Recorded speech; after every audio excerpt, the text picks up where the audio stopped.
say the human mind is the most complex thing in the universe. But what if it turns against you? What if, in the dead of night, while your body moves, your mind is still locked in a dream? And what if, in that dream, you commit the ultimate crime? I am Detective Drayk, and I've seen crimes that defy logic. But this one challenges reality itself. Stay with me, because by the end of this case, you'll question everything you think you know about guilt and innocence. The case begins in a quiet suburban home, the kind of place where crime feels like a distant nightmare. But nightmares have a way of becoming real. A frantic 911 call breaks the silence. Panicked breathing, a trembling voice. My husband, he's dead, and I think I did it. When officers arrived, they found the victim, James Holloway, slumped over in bed. His wife, Margaret, sitting beside him, covered in blood, holding the murder weapon with shaking hands. The only problem, Margaret had no memory of the crime.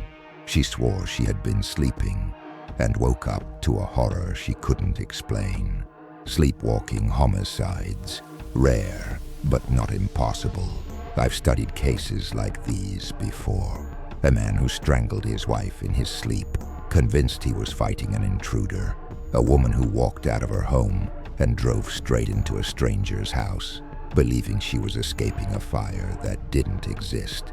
But could someone actually kill without knowing?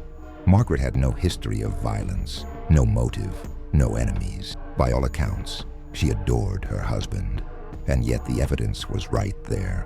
The knife, her fingerprints, the blood. Open and shut, not so fast. You see, the human brain is capable of terrifying things.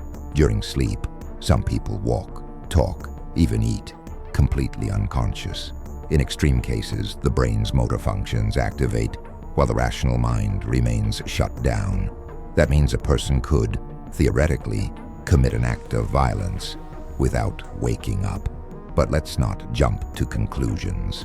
I had to dig deeper, and what I found, it only made things more bizarre. Security footage from the house revealed Margaret pacing the halls for nearly an hour before the murder.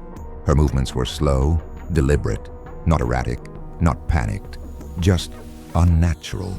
And then, at exactly 3:14 a.m., she entered the bedroom, picked up the knife from the kitchen counter, and did the unthinkable. Still asleep, or something else, the forensic sleep experts were brought in. They ran tests, monitored Margaret overnight, and found something chilling. During REM sleep, her brain showed signs of heightened activity, almost as if it was stuck between dream and reality. When she was finally woken up, she was disoriented, terrified, and worst of all, she still had no memory of what she'd done. So was Margaret guilty? Should she be punished for a crime her conscious mind never committed? The law struggles with questions like this. Intent matters in a courtroom, but what if intent doesn't exist? The jury deliberated for days. Some believed Margaret was innocent, trapped in a nightmare beyond her control. Others feared the implications.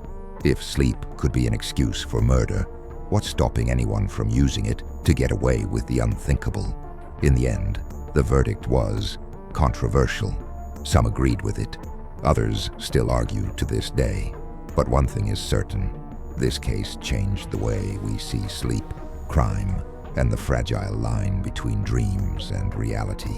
So tell me, do you believe she was innocent? Or was there something deeper at play? Something darker? Think carefully before you answer. Because tonight, when you close your eyes, how sure are you that you'll wake up the same person? I'll be watching the comments, and tomorrow we meet again with another case that will challenge everything you think you know. Until then, sleep well.